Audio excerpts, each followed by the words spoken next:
omulungi omuwuliriza wa Busoga Radio nate mbaliriza nnyo mu programu yaffe eno y'olunaku olwaleero mwenkyaliza muganda wange Bajjo alifunsi mukasa nga tugenda kubakubira ddala paka ssaawa zigenda kubeera mukaaga ez'omutuntu nga tugenda kwogera ku bintu bingi ensonga ezibaddewo mu wiiki yonna okuviira ddala ku lunaku olwabbalaza kutuuka ku lunaku olwa Sande era nga bwe tugenda kutambulanga programu yaffe etandise n'olunaku olwaleero ngegenda kubeera muliro bwenna abali eyo abali ekamuli abali ebusoga abali ebujiri abali ebuyende mwenna muteekeeko Busoga Royal Radio. Bajjo alifunsi ne Kwezi Robinson ffe tujja okubeerangamu okubatuusaako ebyo byonna ebitambula mu ggwanga. Kale n'olunaku olwaleero tutandise nga njagala muganda wange Bajjo osooka obuuze ku batulaba bakutegeere nti leero otuuse mu kibuga Jjinja kigenda kukwata omuliro. Sooka babuuzeeko bannaffe mwenna abatuwuliriza mukisa nnyo okubeera ku leediyo ennangira ye leediyo gyonna kwe tugenda okweyagaliranga ab'amawanga gonna abasoga abaganda abakyoli abalango kuba abalangira tebasosola leediyo y'abantu bonna. Tulina omukisa nti leero mufunye pulogulaamu esinga okutunda mu nsi yonna olunaku zino essaawa tugenda ziwamba Uganda yonna mbakkiriza amaanyi gaffe gali mu kwogera mazima tetulina gwe tutira ku liiso. Era mumanyi olina sukaali olina puresha olina alusa okuwa eyaabwe olina ebigalanga oli mulwadde wa mutima pulogulaamu eno nkwegaito gibeerako. Pulogulaamu yeetaaga abantu abali soba abalamu era ng'obanga oli mu ddwaliro nalufeenya nga bakutaddeko oxygen sooka omuteeka ebbali bw'oba ovuga taxi parkinga kubanga eyaleero tegenda kuddamu kubaawo ate ejja kubeerangawo buli lwa Sande kyetwagala otegeeza abantu twagala tubalage balindemu okufa basooka bawulire Katonda kyagamba eggwanga n'ekkanisa. Tulina osumulula Busoga tugiteke ku maapu kati e-USA bali ku TikTok batulaba e-Sudan batulaba era amasimu jagawulira gava mu nsi ki. Tulina otumbula region yaffe eno kubanga tuba balangira tulina okumakinga sure nti buli nsi efuna censored clear information without killing okutta kuliso bayita okuttira muntu kuliso without killing on the eye saka kutomera without killing on someone's eye okutatira muntu yena kuliso eno newe mbanze ngenda kwekolako olugambo ne waba mama wange ne waba mwana wange tugenda kusooka samba ne Kwezi mukimanyi Kajubi Kwezi Kajubi leko tujibisa nnyo bono yogera Kajubi Kwezi toyina side omuntu wagamba baba akoze bubi nnyo nakunyumiza taata yandyangako ennyama nga tomumanyi nogamba yakola bubi lwaki yakumangira abaana batomuwonera ennyama. Kale ndine Professor Bajjo asoma bachelor's degree Muhoozi Makerere University naye bw'aba agenda okutuula ebibuuzo asula alogotana paper lulina okuwulira ogamba nesaba ebintu bya mu kirasi mbitegeera era ntunze nnyo Makerere singa tubadde mu nsi ezaakulaakulana Makerere University yaninfudde ambassador nze mu kirasi ndi mugezi oluzungu lwanema ekinnema ku spoken naye nze nsinga written English mu nsi eno. Njagala otuwe mu interview ne Bebe Kulu nga yakuwandiika twalina twagala sponsorship mu kano sibaga lwaki olondayo Bebe Kulu ati gwe amanyi nnyo spoken tamanyi written twasaba sponsorship mu Power Horse proposal ya Bajjo yayita Bebe Kulu n'afuna sente yewe yeewandikira nga tamanyi na kuwandika proposal. Nze okuyingira mu bayimbi bano kankwe history nali muwandiisi wa proposal nze ndi mubi nnyo mu kuwandiika. Wabiyigirawo nze ndasoma amwena ni different Kwezi nasoma Bale Primary School Kayunga nengana naluvule college Luweero wabula Nzita Town Academy Mulusa kati ndi Makerere University cannot admit someone atayina mpa plan tufu ate abannayuganda buzibwe mwina English is just a language and English tugiteka among language barriers. You cannot determine or decide someone who's knowledge basing on English. Kituufu aho boyo gedde bulungi you cannot base someone who's knowledge according to English. Kituufu because there are many fluent English speaking people. They have caused more harm to this country than good. Abantu ababogera enzungu me so you know what they can't deliver. They deliver nothing. But technocrats have. Those technocrats, the so-called elites, the so-called buffet suit, they are just wasting people's time and making Ugandans to suffer. So never judge someone according to his or his English. Judge the common sense. Judge him. How can he deliver a message to the people? The main problem of these countries to respect elites instead of respecting talent, kati like here in Busoga you can find someone, they can vote someone who can speak good English without delivering any service to them, and it's the main President Museveni is the best technocrat in speaking English, but he has delivered nothing. I'm telling you, President waffe muleke. But I'm giving you the example of technocrats who has delivered nothing. But we must tell him the truth. Talina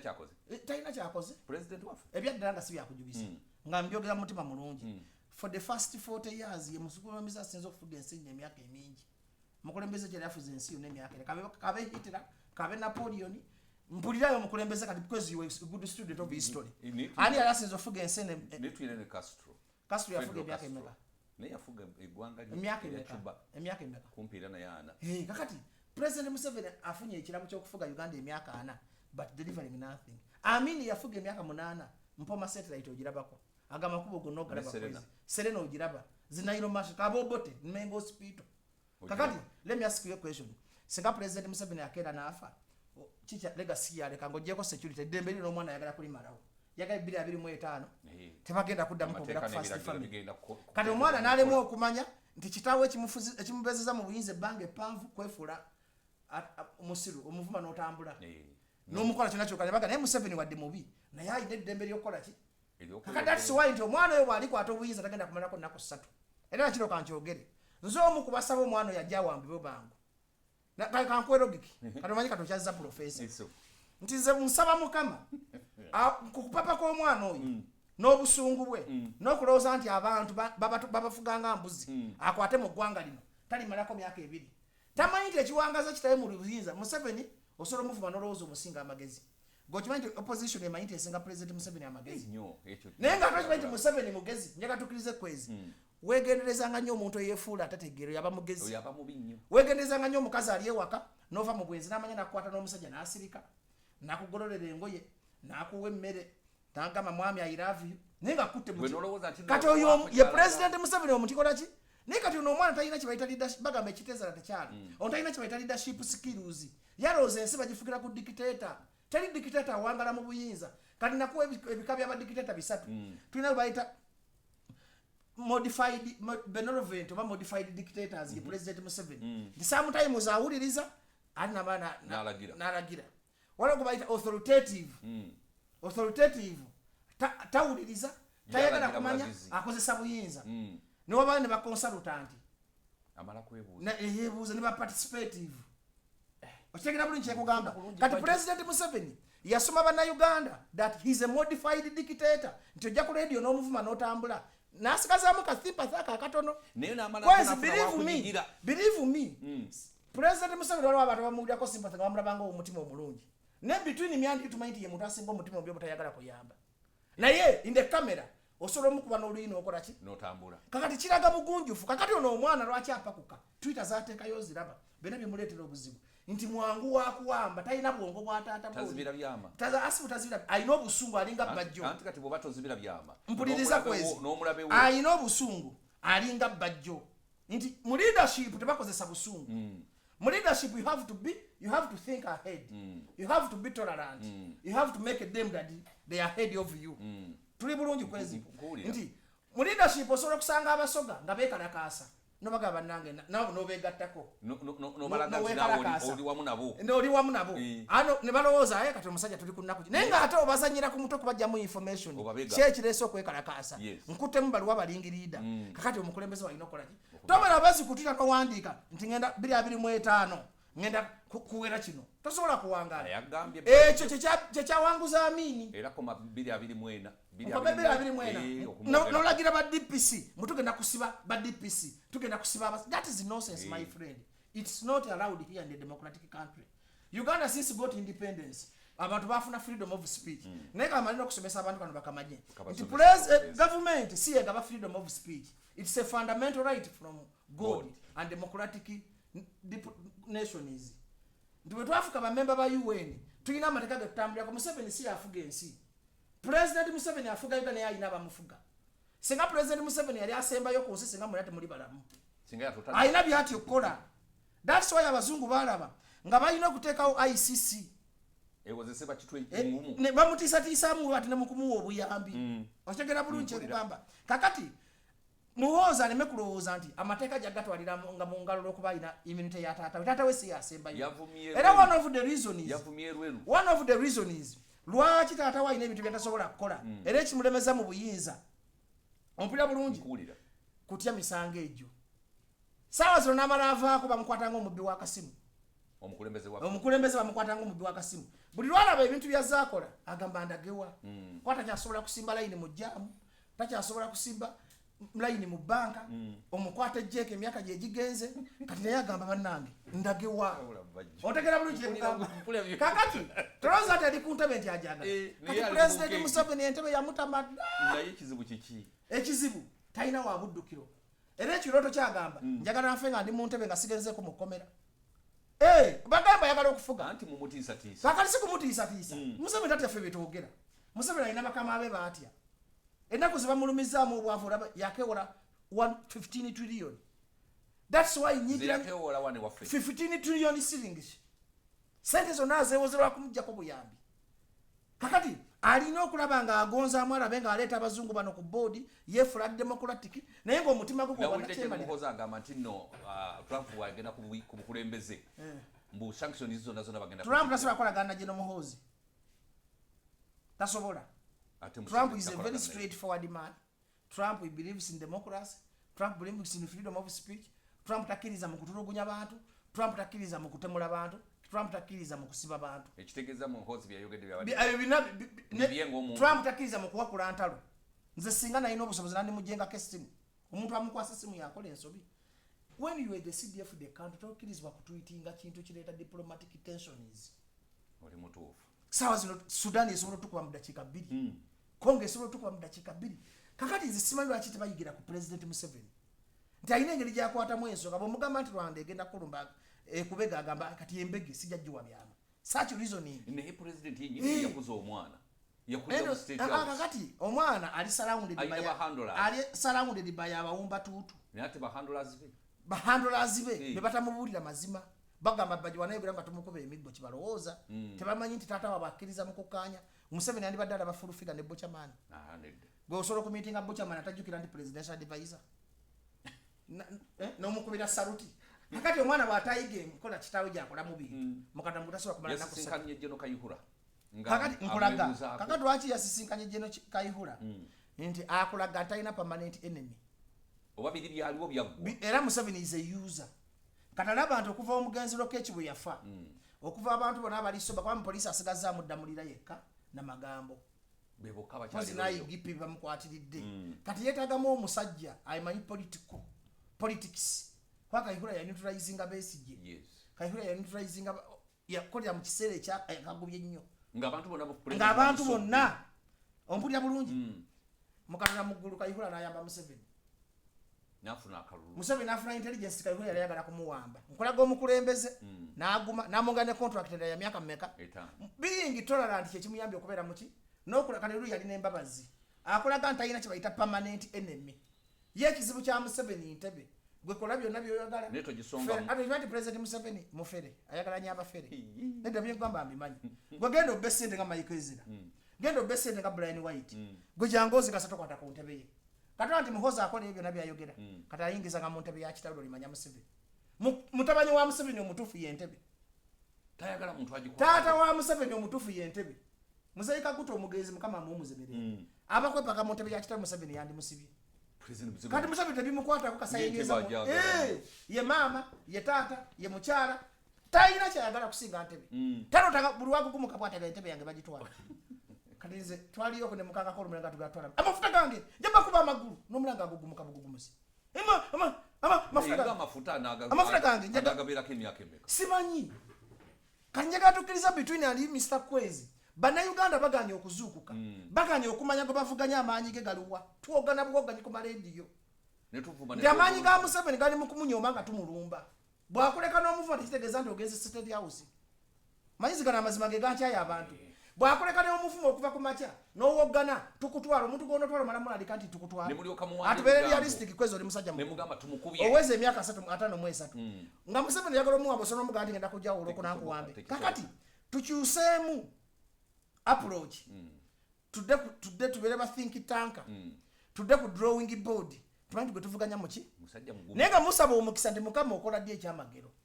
kubanga anything might happen. I don't see him ruling Uganda the next 10 years. Chicho osinga omwagaliza. Me as a prophet. Chicho osinga omwagaliza. Kyesinga omwagaliza. Mbadde njagala abeerewo. Oba Kyagulanyi akwate mu ntebe. Oba Bajjo ate gofuga gosala manyi nawe. Kati lwaki wenga jogera ku Kyagulanyi ogamba kakati kwezi kankuyigirize na kino. Tonyomanga omuntu. Nange Bajjo tonyomanga. Ate gwe nkunyoma. Tolaba nti simanyi luzungu ninga amini. Ndi Busoga. Buli muntu anyoma nti Kyagulanyi tasobola kufuga werimba. Nawe osobola okufuga mpuliriza. Kwezi mu abasajja abakulu mu abasinzo okuleetera abavukano okubeera disappointed kunyoma kati kankwe mu history wa Bobi Wine katosaka kubanga amuwana buli wempana Kyagulanyi abantu bajja gamba mwesi wako ne Kyagulanyi yali muyimbi munaku ngatunda nsenene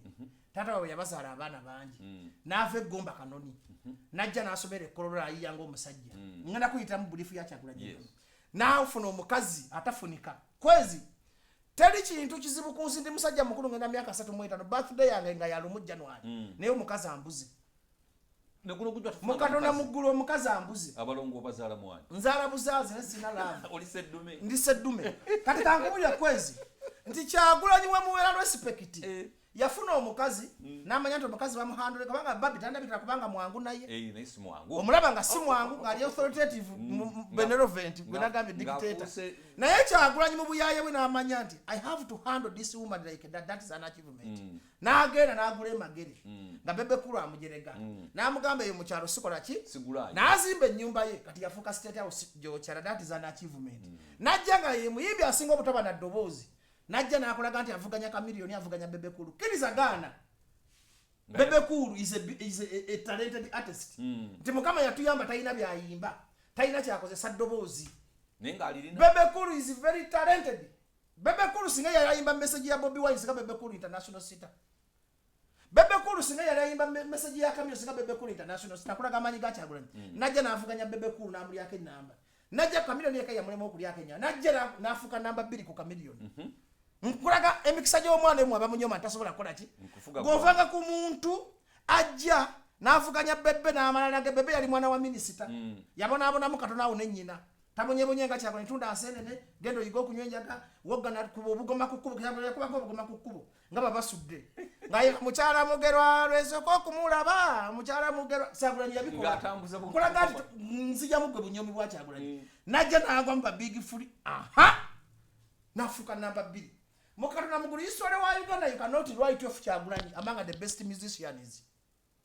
now natula mu namba meka ekyamutekayo siddobozi ekyamutekayo kuyimba message ezikwata ku mitima gy'abantu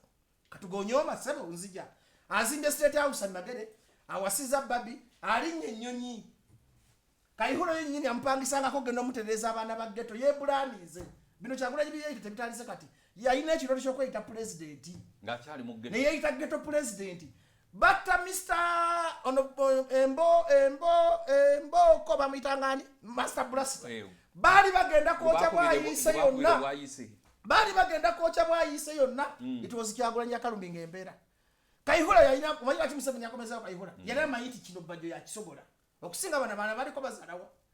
kakati munenga bayita Kyagulanyi ngagenda akakanya abayaye bebwayise gonyoma tasobola kubaki kati kulaga amanyi g'omwana oyo nti nze wadirawo batokolagana muntu kwezi kaliza bebe kulu manyita ina tande sikolagana bebe kulu but is talented. He's one of the best talented musicians we have in Uganda. Neta ina byayimba byamachi byamagezi taina sense wayimba but has the voice and the talent munange Kyagulanyi akakanya abayaye bewayise police yaleta tanka police yaleta tiya gas ngenda ku history jebiri byali dobozi lya muntu omukyalo yagamu abayaye tusoke tukakane fena tuli mu bulumi abasudani bonanga bagenda abadinka nga batabusi abadinka bonanga bagenda kumaleyo bwayise mukadda mugulu Kyagulanyi yakakanya bwayise government emedwa ne sente gonyoma tasobola kufuga nkuwa ekirala najja n'afuna ddiru ye MTN goyita omuyayi tasobola kukola ki sente zonna yazijja mu kabiriiti ne bakwatagana ne Juliana n'addira ekiroboozi kye ekyakubwakubwa n'aligatera ekibayita sweet melodies awo ensi n'egwa eddalu ye Kyagulanyi balamu obugagga bwe kakikule gye bwava balamu wabanga ali ku program ne ku TikTok ekirungi abantu bali bangi asandi bali bameka abantu bali ku TikTok bali bangi balamu bobonda ba ku TV kuno it was Kyagulanyi and Juliana bamuwa obugagga balamu Kyagulanyi abantu bakyusiza obulamu ffenna nawe kenyini kakati ze Museveni yaninsanzewo okumpa ssente obutasiima bubi omanyi nze genda mu ggulu ndi musajja mulokole omanyi mwaganye okujja ku radio kuno ne mwegula kati Museveni yaninjagaddeko Bajjo wa Busekasi Kyagulanyi Abitex ani yandi mumutegedde bali bamutemanyi nti mutegesi wa bivulukanga kwa Abitex yaberanga ne Museveni naye okujja kwa Kyagulanyi omuntu atappreciatinga kujja kwa Kyagulanyi abamulalu nti agaggawaza ne mwali munyoma babuchamani Bajjo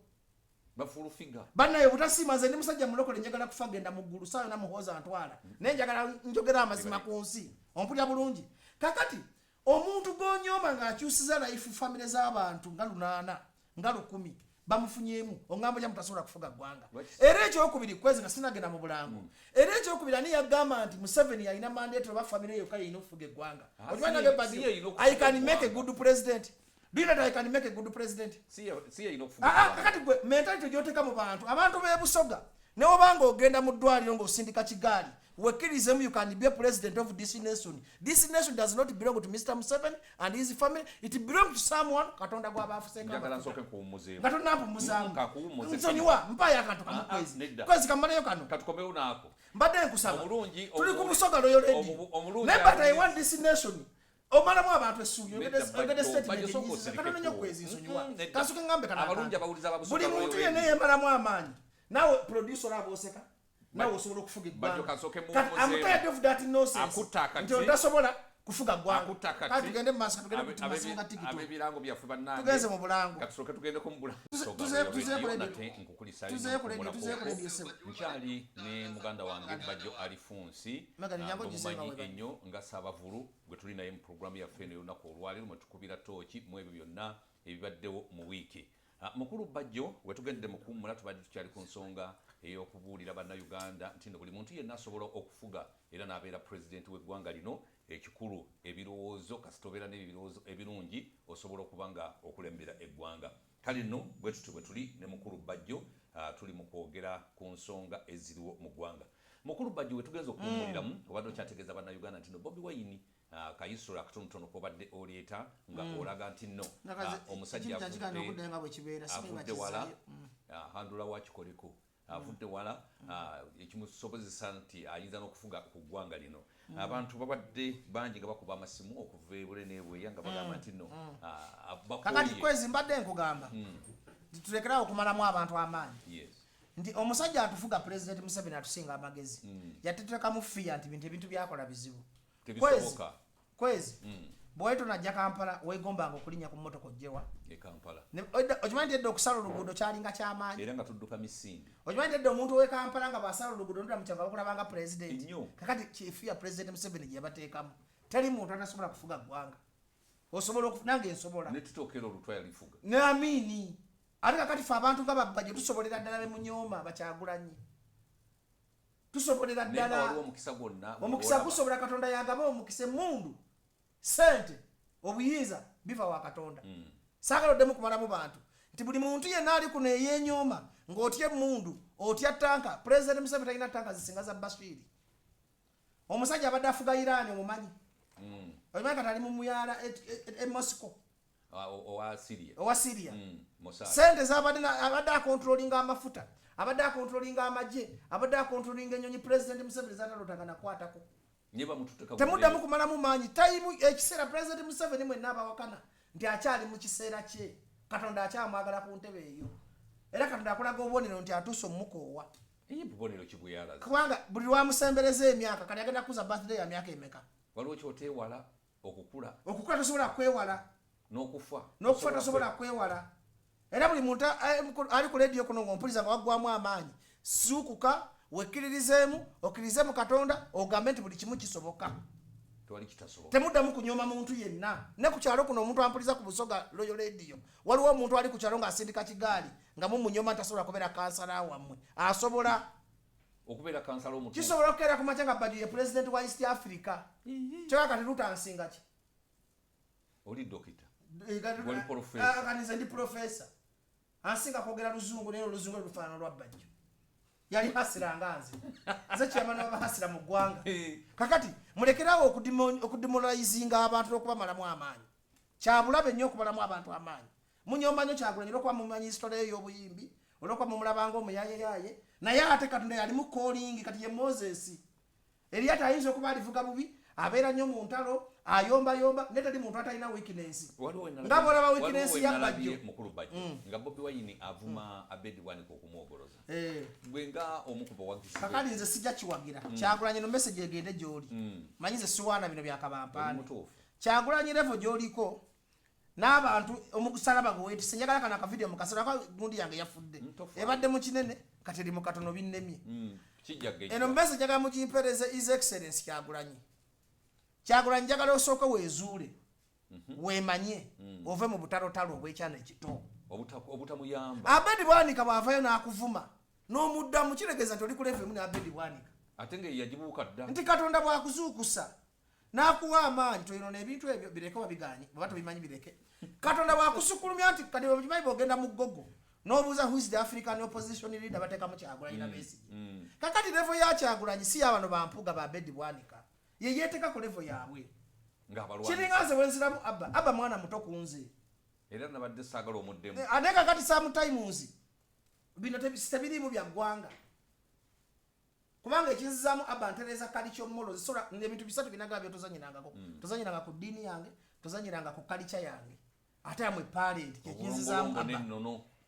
ye kati bwoleka Abba najja n'awubya abaana nti okuddamu bazadde mu social media kituufu abaana bangi abajja okugoberera Abba bawunge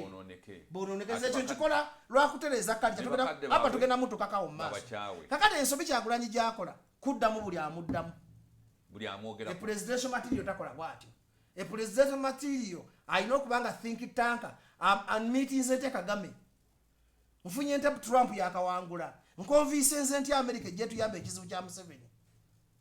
sawa zina alina kulowooza ba ame commander kubanga mwabampulisa ku Royal Radio ya Busoga okuwangula akalulu okuyingira State House byanjawulo osobola okuwangula akalulu otafuuka president ne bakulemesa ne bakulekera kafuka leader of opposition naye omuntu anayingira State House tabeera mu buno butalo bwa nkoko nti Bwanika yanjogeddeko simanyi nalabye rope nga alwana simanyi Veronica ekyo kyabadde kikyamu era Kyagulanyi alina okukyusa yakikoledde mawulire muddiramu mawulire ave mu kulowooza nga abaana abato nti buli anaamuvuma n'amuddangamu kubanga byabadde azanya bulungi ng'ayigino walinga kati taddamu kuddamu nti kubanga Abedi Bwanika okumwogerako obwogezi ye kyaba ayagala bw'obanga gwe Kyagulanyi nogera noddamu Abedi Bwanika e Masaka kyabaakola kitegeeza Abedi Bwanika byayogera bikuluma naye omuntu bw'omuyigino walinga oba tomubazeemu magezi the best revenge to your enemies being successful kana akole ebintu bimuyingiza State House ave mu kuyomba Museveni nawo no watwagala ayagala okubanga abaganda fa abeekuba Bwanika ayomba ne Kyagulanyi Mpuuga ayomba ne Mukasa kati tuli mu kaadi za Museveni mwe muzanyi nabagati tutegera omuntu gwe tuvuganya ye Museveni eno mwekuba ngeri mutabanyi wali mukuleta bamukolera kuba jafuge tutandika okuzibula obwongo tutululeke ewala tutunuleko obuzibu nti magezi ki Museveni gakozeseza okutufuga emyaka gyonna Museveni yeefuula tolerant Museveni taddamu buli kimu ekimusala mu maaso Museveni abantu bangi abamuvuma okuva ku makya naye mu Uganda ayinza kuddamu nga babiri mu myaka 5 kyokka no bimuluma byonna biraba naye n'agamba nawe wakweza amakulu nze nja okuswala kati Museveni oba omwagala oba tomwagala mukoppeko obukodyo bwe mukoppe kakakodyo kokubeera tolerant ak'obukulembeze mukoppe kakakodyo kabutagenda mu buli ntalo si buli lutalo nti baluyingira kubanga Abedi Bwanika yajja naga Kyagulanyi muli wa Bisega Kyagulanyi talyanga ku bisiyaga is a family man musajja mufumbo yasooka okubivubaganya kati Abedi Bwanika yalaba nti alina kunyiiza Kyagulanyi amuggyeko nze ngoyagala nkufume nkuwemule onzijjako bujja mu interview n'empemula kati Kyagulanyi kyebamukola bamanya weakness ye nti kati mutegeko ekintu ekinene anyiige kakati gw'omanya nti nze Kyagulanyi sikuddamu abagenda Masaka bakyeyandiyogedde abaganda b'e Masaka oba mwenna bannamasaka tukoze tyo kulaba nga tuzawo akatale kafaako emmwanyi opposition egotakolinga ebizibu ebiruma abanaku eve mu ntalo abantu bakooye entalo abantu bakooye entalo kino nkikubuulira bw'ogenda e Masaka ng'eyo eyo Masaka walingayo soda bamuyitanga streps yandi bagambye ngenda bakomezawo soda omwe gwe baatwala ekyuma kiri Rwanda bannamasaka muneegatteko tukomyewo ekyuma kya streps e Masaka twalinanga zi cooperative e Masaka nze wenfuuka president nga nze Kyagulanyi ngenda kubakomezawo zi cooperative tuyige okutakolinga ebintu ebiruma abantu tuve nti mu Mpuuga yavumye Bajjo nti Bajjo yavumye Mickey Wine that is childish nonsense idios action is kakata kwezi between me and you ataba tuweleza message tisa na for tutta atwala iza batta babalimba between me and you abantu bakoye katemba wa opposition abantu ba kwezi chimenti nakweluma abantu ochimaita abana bawumudde abantu baddayo ku school fees banafuna school fees bacha babanya netamu kati omuntu omusanze munnako omuletedde talwa bwanika terumugasa opposition eno eyambi nnyo Museveni mubi niyo bikolo bya opposition byebifuula Museveni omulungi otegedde manyi professor otegedde mu professor otegedde ki ntinne ebikolwa ebikolwa bya abo opposition byebifuula Museveni okubeera good candidate ne wakati wakiri ko Museveni tubasoba twanga tulwano tumaze emyaka 5 wali opposition kyekoze tuli mu ntalo tuli ku Facebook tweyuza sabula tuli mu kulabisa kuvuma paka tuwali action yo nekoleddwa ku Museveni so singa tu promoting akabonero ka unity nti mugisha muntu jangu ku table Besigye jangu ku table Kyagulanyi jangu ku table tulumba omusajja ngotofayo ba Besigye mbega oba mugisha muntu mbega twajja kunoonya bambega wajja kwagala kuyingira state yangu si Museveni Mutebire yali abega Museveni namuleke makerere bwe yakoba okuva mu nsiko yamuwa governor nkwanga ne Kayira bwe batuuka mu nsiko tebadda mu kwerumaluma Museveni yakozesa nkwanga ne Kayira n'abalimba ngenda bawo obuyinza bwe yamala okuwangula obuyinza n'abeefuulira omuntu anayagala obuyinza bwakola osooka n'oleka struggle ne Kyagulanyi ave mu bintu by'ekito okudda mu ntalo bwana eyo sympathy vote yaggwawo dda abantu baagala action kuva mu mbeera mbi ate leero ku luno ekaaye era kyevula nti bano abeesigamu bajja gendanga ku kitebe simanyi bagende bamuwaane principal tasobya tebiriiyo abantu baagala nkyukakyuka ya ddala gobanga gwe Kayemba oba Hildamani oba Nsereko oba Kwezi nga weesiga kufuna kakadi bofuna akalulu this time abantu baagala abantu bagenda kubajja mu mbeera mbi tebagala ebyo byakugamba nti no tutiikinga kino ebyo byaweddewo opposition erina okudda ku drawing board opposition erina okuddamu nemanya nti babadde bamulekwa batandike okujjawo entalo zebakola ki zebalina mu bo opposition emanye nti tuzanyidde ku bannayuganda ebbanga ddene bajja tutulabanga naffe abali mu business ne Museveni tuddemu twetereeze tukwate ekintu nga ffenna tewalaayina ntalo tukwate ekintu ffenna nga buli omu ayagala munne kakati president Museveni myaka gino 5 mukulu Bajjo professor agiseemu mu buweweevu awatali kwekalakasa kwonna awatali kiki opposition ekyali y'amaanyi ng'eya Besigye amazima galiyita opposition etagadde lwantalo Mpuuga Nnyombe ne Bobi Wine Bwanika Nnyombe ne Bajjo teyina mulamwa tekoze strategy tetadde Museveni kazito kamala amazima gali nti opposition erina okuddayo ku drawing board emanye kiki ekitulemesezza okubeera obumu okuteeka omusajja ku bunkenke obuzibu buvuddewa tuyiga okukola n'ababi Museveni akola n'ababi weyazezayo bakayihula Bajjo mbega kituufu Bajjo mbega bw'aba mbega tumuggyemu ekyo ekirungi mbega kyasobola otukolera opposition omulimu gwayo bwe yajja okukola kumanya ani alya n'atalya naye n'ono ali ajja kubuuza g'oli leader of opposition zenfuna ki gw'ofuna omusala mu parliament obuwumbi buno kubanga mu by'opposition buli omu aba akola ki kakati tuve mu byogamba nti ono alya ono talya tudde ku drawing board tumanye nti tukiikiridde bannayuganda abantu ennaku ebaluma babonaabona kiki batufunamu nga opposition Museveni asobola ddala okugenda singa beegatta kinywa era bwe bannabusoga mbagamba ke munaalaba nga opposition erese bakandidate abasukka abana mu bakube mayinja bwe batasobola kuleeta single candidate mu biveemu ebyobululu bwabwe opposition batasobola kwegatta naga bataddewo Kyagulanyi omuntu omu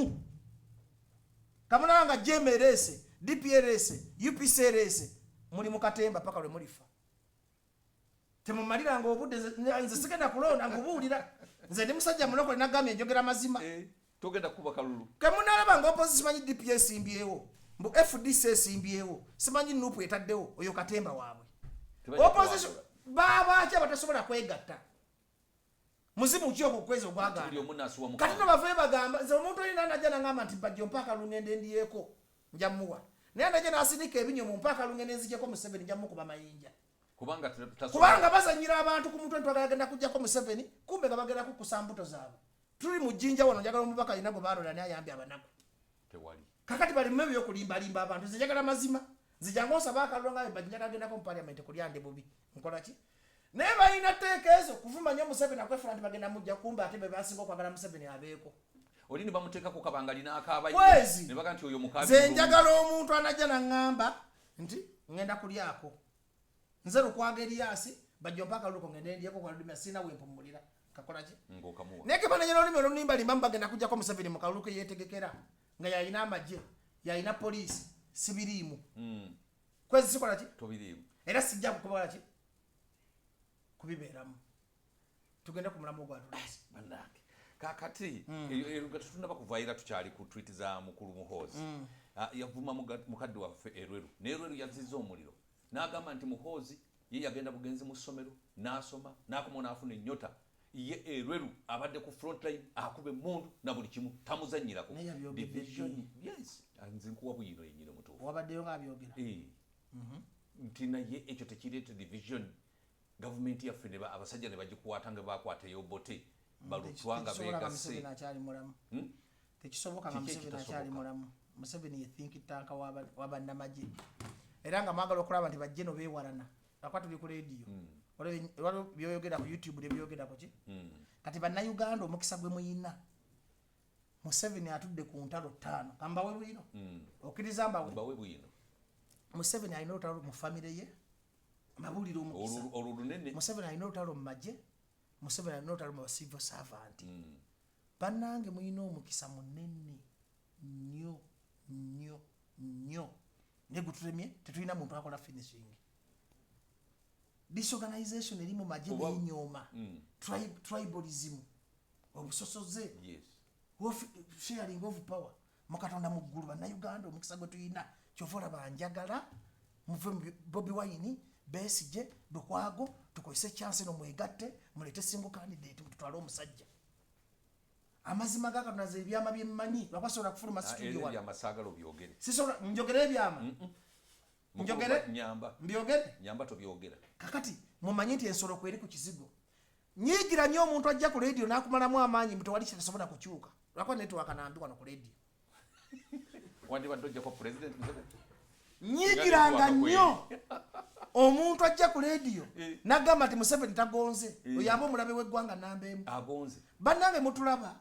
kwevuga nolaba Bajjo ng'avuga emmotoka n'omulaba ng'ayambala bulungi naye nga ntudde ku nnaku y'obutawasa nga nange nina ekinuma kikumupapa kugenda mu Bulango ate kati profesa bwasumulula muleka asumulule profesa osumuludde kakati mwenna abandaba ku radio ya Busoga loyo mu Katonda mu ggulu Katonda agenda bakolera ekintu mujijukira njagala program we recording but network yange ya TikTok yine ebuukako network recording ze tofayo mwaji recordings amazima ga Katonda mu ggulu Museveni nako gyalina esinga mu iruma abantu tumulaba kutujja mu kubo Museveni ali mu kwewola mabanja ekinuma lwaki baka bya parliament mbivuma kati bagenda kuyisa ebbago nga Museveni yewoze sente nete bavangayo kujja mu kubuuza sente tebavangayo kujja bigamba abantu nti tuli mu kwewola obutabalika 15 nezo zigenda kakati bwe banatuka ku parliament baogane mu week emu bwe bataogana mu week emu baogane bekubeko ku migongo etteeka likola ki nga liyita kubanga kati baganye okujja okugamba abantu nti Museveni ali mu kwewola sente endala nezo zigenda kyokka nze Bajjo kinjenje nze ngamba abantu abasajja bali mu kumalawo sente za ggwanga nti Museveni kyeyakola yagula opposition iyo n'ababaka ba pale era ekintu ekimu kiremeseza Kyagulanyi mwabagamba nti Kyagulanyi struggle ya mulema mmwe abayiwa Kyagulanyi yalonda ababaka abanaku bamasiikini ababbi b'obusimu this time mwabagenda ogenda mu campaign temuzayo muntu munaku tozayo muntu nga semugaga kubanga omuntu oyo kimutwalira emyaka 10 okuva mu mabanja n'okwetereza kati musajja yagabye omukadde 8 kuyisa sente bamukirize ye olwo butabalika 15 ate n'agabaana kyokka baana bo bebasasula kwezi n'abamazika begamba mu maaso baana bo bebasasula gwe kwezi ogenda kuva mu nsi nga tolidde ku sente musajja oyo zagaba amazima gennyini mukata abasogo obwavu bugenda baluma emyaka 8 Museveni gy'alimala mu ntebe njagala nakkaaba nga siga kwekoza mu Katonda mu ggulu abasajja genda oboloza nkulimba penati okumuwa eddala ly'ebuloba abanja penati yaleeta Museveni mu lutalo eyo penati gwawulire yatutte mmwanyi eddala ly'ebuloba Museveni ali mu kusasula amabanja ga penati is an international mafia penati ayesobola okutta Museveni mu ddakiika 2 ankikubuulira abantu abagobera Profesa Bajjo mulina omukisa kituufu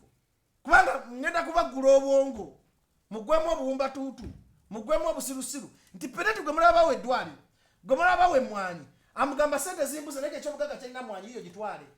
eddwaliro lyagala kale nkuwadde eddwaliro twala peneti ali mu kwesasula mabanja ge obuwumbi buno bwakaliko obuwumbi bina tezimala kubanga yamusupportinga mu lutalo abanja Museveni amabanja mangi kati nga Museveni tebambi naye Museveni mwavu byenjuga temusobola kubikkiriza Museveni mwavu kyobera nga URA egenda kusoloza ne toyi okimanyi kati toyi eza state council yazegiza okimanyi nti president yasoloza toyi ze Kampala akola boti genda e Kampala ngo yagala tenda bajeka president yagitwala muli ku mukulembeze atwala ne toyi bino byenjuga Bajjo banfanfe president Museveni yasoloza toyi za Kampala state council kubira bala mwesimu oba kubira lukwago ajaga president atuganda okwata ku toyi kati omusajja obwavu muluma atandise n'okusoloza bibiri bya toyi bemugenda abo wino toyi za state square za Museveni nze byenjogera by the way wango nonya abantu bali informed mu Uganda am the best informed person zinakolako contract nga njagala bampetenda za toyi omwaka oguwedde nepitamba minister bonna nengende wakisaka kusaka nangamba musajja atwala toyi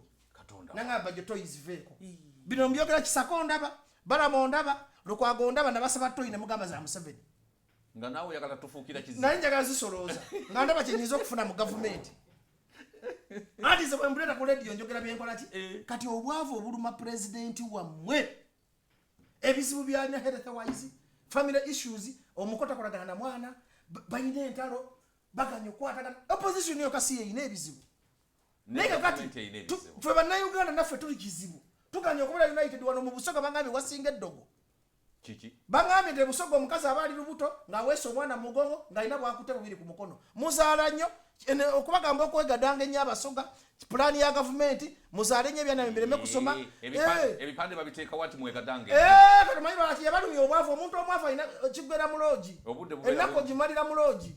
mpuliriza nti obwavu obungi ebuli e Busoga abantu baliza mu kwegadanga mwemuli essuubi kwezi ate ogenda tandika kwezi ojja obeera stressed ojja kulowooza kange nenegatte ne mukazi wange ennaku egende naye munange n'okwegatta nakyo kikimu ku bintu ebireese obwavu kakati ogenda kwegatta temuyina sabbuuni anaabo kimanyi ngenze wali nga mukazi wali buloogi bwempiseeko wali ennyenga nga tewali sabbuuni anaabo tubadde naawe